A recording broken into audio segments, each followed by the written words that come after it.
The history of hip hop from JJ. The history of hip hop with JJ. The history of hip hop with JJ. Baby, can I have an ice lolly? Hey, what's up, people? This is JJ, your hip hop aficionado, your hip hop connoisseur, and you're listening to Black Culture Radio. And talking about underground artists breaking through, doing good stuff, I have on the line Scoob Rock is in the house. How you doing, sir? I'm fine. Thanks for the love. Oh, no problem, man. Like I said, same with me. Thank you for all the love you show for my posts on social media, man. It is appreciated. So, let's start off with how was your 2023? How did that go for you?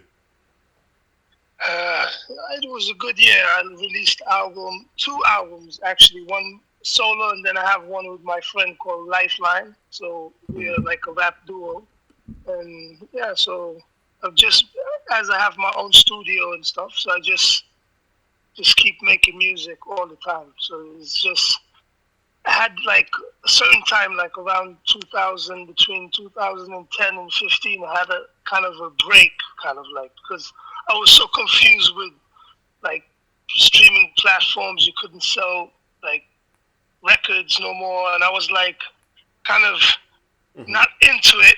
But then I just, after the time went, I just like, I have to, or else I will not do any more music no more. So I just decided to just, okay, let me just do it. So yeah, cool. So cool, basically, man.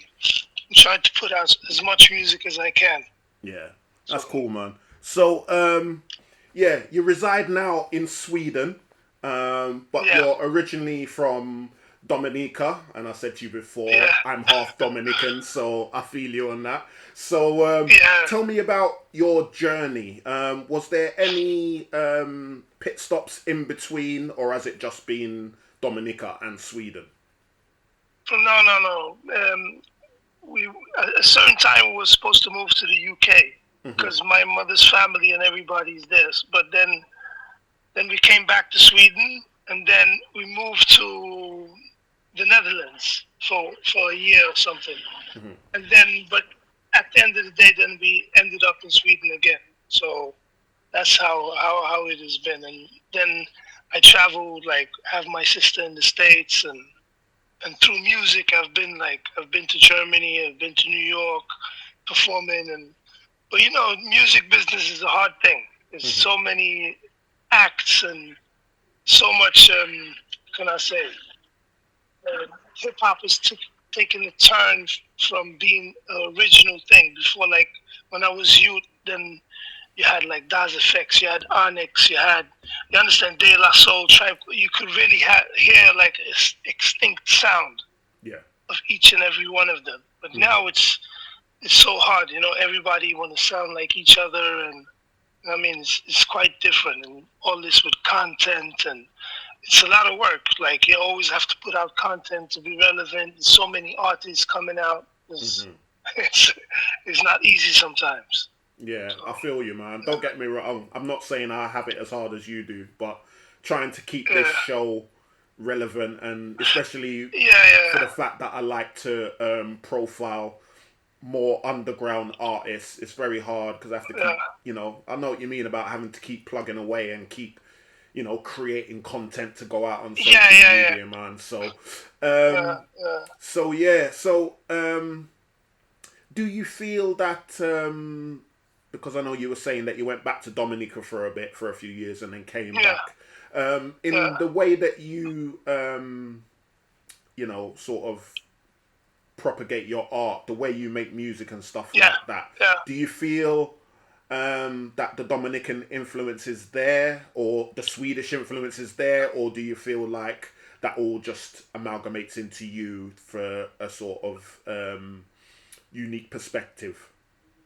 Yeah, I think a lot of, I wouldn't say like a Dominican thing. I just think this whole Caribbean vibe, you know, with dancehall and soca and all these things, is in my music very heavy. Because my second love is, besides hip hop, is reggae, dancehall. So that's what I love, and I just love the mix. So if I have a lot of like influences from there. And the Swedish thing is well more because most of the people that rap in Sweden nowadays, like before it was in English, because in Sweden English is like everybody can speak it. It's like a second language. Yeah. You learn it in school, but nowadays the younger ones is more in Swedish. I mean, so the English speaking artists are not so many like before. Before Okay. it was more heavy. Hip hop in Sweden was more heavy in English, but now it's more Swedish thing. Okay. So I'm kind of separated from it, even though I can do it in Swedish sometimes with featuring on other people's tracks and stuff. So it's okay. Okay. So was there ever, when you first started thinking about getting into music, did you ever think about going the dancehall route, or was it always going to be hip hop? I've thought about it many times, like just to do some, but it's I mean, dancehall is nice, but it have some limitations. You understand? Don't get me wrong. It's a nice music, but it's more for partying, and you know what I mean. It's not like you can get serious with it in that way. Yeah, Then it's more a reggae thing you have to get into, but you can also mix the both. You know what I mean? So thoughts have been in my mind, but I'm like, nah, this is my lane. Let me just do what I know best. And to mix them a little bit is what I can master in a good way. So. All right then. Let's get into the way you actually create your music. Do you have a certain way in which you work? I mean, do you have a rhyme book, and when you hear a track, you think, I've got something that fits that track? Or do you just produce the music and then think, I know what I'm going to write to this track? Do you understand what I mean? So is it the lyrics first and then the track, or is it the track and then the lyrics? It's both. Like usually it's when I'm going somewhere, when I'm about. I can just have my phone, write down 2 lines, then jump in the car, go on my way, get 2 more lines, and then I hear a beat, and I'm like, oh, maybe this fits to that, and then I maybe not even finished the verse. I just started, maybe had 8 bars, and then from there I start like, I hear the beat, okay, I'm going to rhyme to this beat, and then I just continue, and then the song comes from there. Or it can also be someone send me a beat, and I'm like, oh shit, and then I start writing. So it's both ways, but mostly it's just in the air. Like if I hear something, if I see something, if I get inspired, I just write it down and keep it like somewhere there. So somebody can send me a beat doesn't mean I will use exactly those lyrics, because I might feel that they don't fit to that beat. So eventually they get used. You understand what I mean? But I can say I'm constantly writing, like each and every day. Like, and it's not like I'm doing, it's maybe 2-3 bars, then I continue my arm on my way home, 2-3 more bars that way. So okay. All right, cool, man. You make a lot of music with Lifeline. How did you meet him, and how did you guys start working together? We made a track called It's, and he featured on that track, and we start talking on Instagram, and you know what I'm saying, one thing led to the other, and then we just start making tracks. Like it was normal, like it wasn't planned. It was just something we just fed off each other. So then we made 1 track, 2 tracks, 3, 4, and then he was like, oh, maybe we should do an EP. I was like, nah, let's just continue. And then we made more tracks, and then we just made the album. We moved independently, and that's from there it just started. And he's very, what I like about him, can I say, he's very thoughtful. I'm rushy sometimes, like, let's just put it out, and you know what I mean? And it's not always good to do that way. You have to take your time. And so there's like many tracks that I've released in the past, I kind of, not regret, but you know what I mean. I could do it better. Yeah. But you know, you learn as you go. So. Yeah, yeah. I mean, it is sometimes hard to find that balance because sometimes you can take too long as well, and you can overproduce something. Do you know what I mean? And then you spoil it. You spoil the rawness of it. You know what I mean? So I understand when you overdo it, it's not good either. You have to find that balance. Yeah, it's so very I always, so I'm always trying to find that balance, and but it's with Lifeline. What I like is it's fun to work with him. You know what I mean? It's fun to make tracks with him. We talk a lot about ideas and beats, and so it's over the time we've become good friends, kind of. So it's not just music. We talk about other stuff besides it. So yeah. I mean, you never know. Like any random conversation can lead to an idea about a song. So that's always good. I've talked with other artists about do you know what I mean? The good stuff you can get from knowing someone well. Do you know what I mean? And the thing with what I like about music is like you can meet people from all corners of life. You know what I mean? If you have the same passion for something, you connect in some way. So it's a beautiful thing. You meet a lot of good people, and I like it. I've heard that before a couple of times, man. Yeah, that is how it goes. I also want to ask about K9 London. The track "We Ready" is out. It's out everywhere for people. That is the track that I'm going to play after we finish speaking. Thank you. Even though that's not the track that introduced me to you. That was signed, sealed, delivered. I love that track. But thank you. How did you get in touch with K9 London? Was that the same sort of thing on Instagram or? Yeah, it was on Instagram. It was like before I met Lifeline. We started to talk, and so I always liked his music because he was here in Sweden with Black Twang. Once upon a time. That was some years ago, and I saw them perform, and I always remember I liked him very much. And then when I saw him on Instagram, I just started to follow him, and then I saw he made beats because I thought he only rapped. So that's how it came about. So, and I like him very much. I think he's a very underrated artist in England. Yeah, that's what I think. All right, so let's get back to the beginning. Where does hip hop start for you? I mean, as a fan getting into it, who are the artists that you sort of looked up to? Who you sort of thought, this is the genre for me based on listening to their music? Yeah, it was. I can say it was like in the beginning. It was a little bit Run DMC, a little bit of Fat Boys and these people. Because I started to break dance at first, and then the person that really made me want to rap was Big Daddy Kane. When I heard him, I was all blown away. Oh yeah! And that's when I remember I used to be in my room and I listened to his record, and on the B side he had the instrumental, so I rapped his lyrics and added my own little words and stuff, and I thought I was real cool, and that's how I started. And I shouldn't copy people. I maybe should just write my own stuff. But I just rapped over other people's beats, and that's how it really started for me.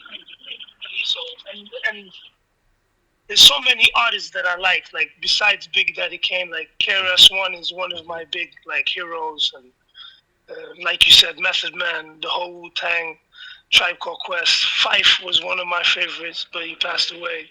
Sean Price. R.I.P. You know what I mean? R.I.P. So All right, man. That's how I started out breakdancing at first, and then rap came a little bit later on.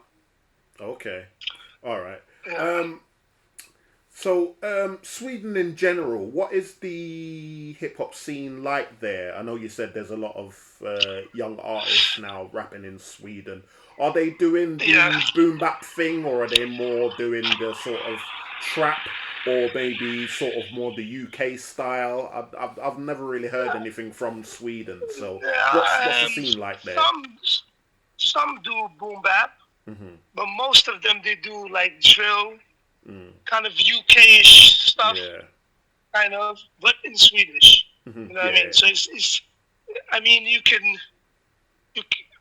have like about 10 or 15 of them that like it's Joe or some UK kind of influence, and then you have like some of them do like original boom bap style of music. But then Okay. you have like legends like Loop Troop. They still doing music. You know what I mean? So they have been like all over, and so I mean, Swedish hip hop has gone from being a very small genre to being very big. Like the most played music on radio in Sweden is hip hop, Okay. but it's Joe. Is not boom bap, but it's a form of hip hop. Yeah. Sometimes some tracks I'm like I can scratch my head and wonder, is this really hip hop or is it going too much to another thing? Sometimes, Yeah. but that's my personal thinking of it. But Yeah. I know what you mean. Yeah. Getting back to you, how did you come up with the name Scoob Rock? And were there any other names before you settled on that one? first it was Scoob because I'm kind of tall and when I was young I was kind of clumsy, so people always called me Scoob. And then I was like, Scoob is not so cool, so then I just added the rock to it.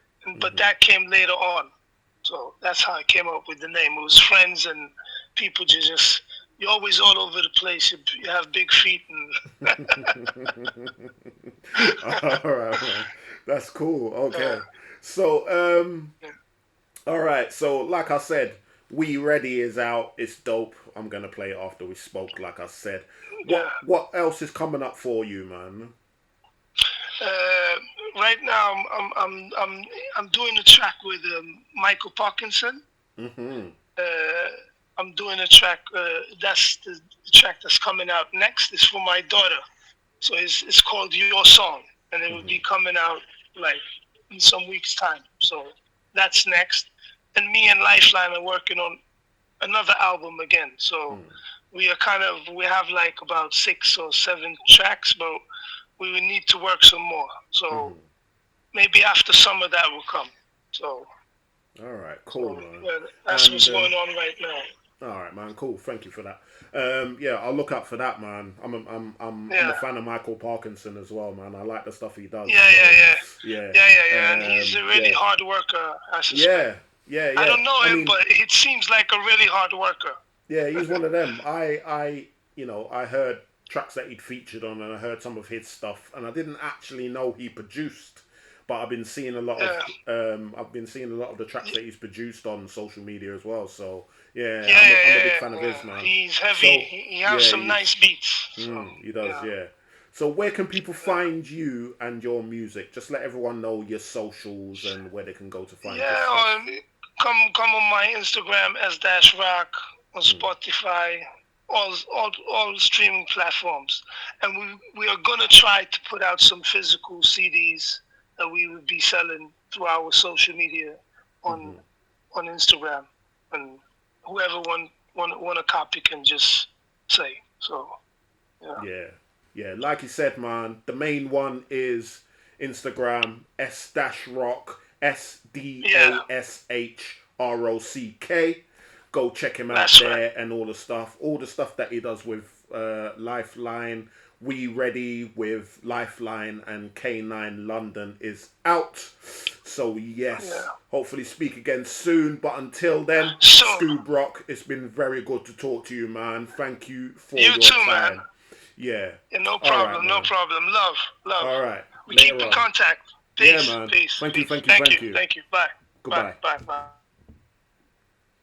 Yeah, that was Scoob Rock, man, live and direct in the house. Again, thank you for your time, sir. Very enlightening conversation. And like I said, as I usually do when I, interview these guys, I always play a track that I love. I've played his track before. Like I said in the interview, Signed, Sealed, Delivered is a wicked track. I love that track, man. But the one that's out at the moment, it's called Lifeline.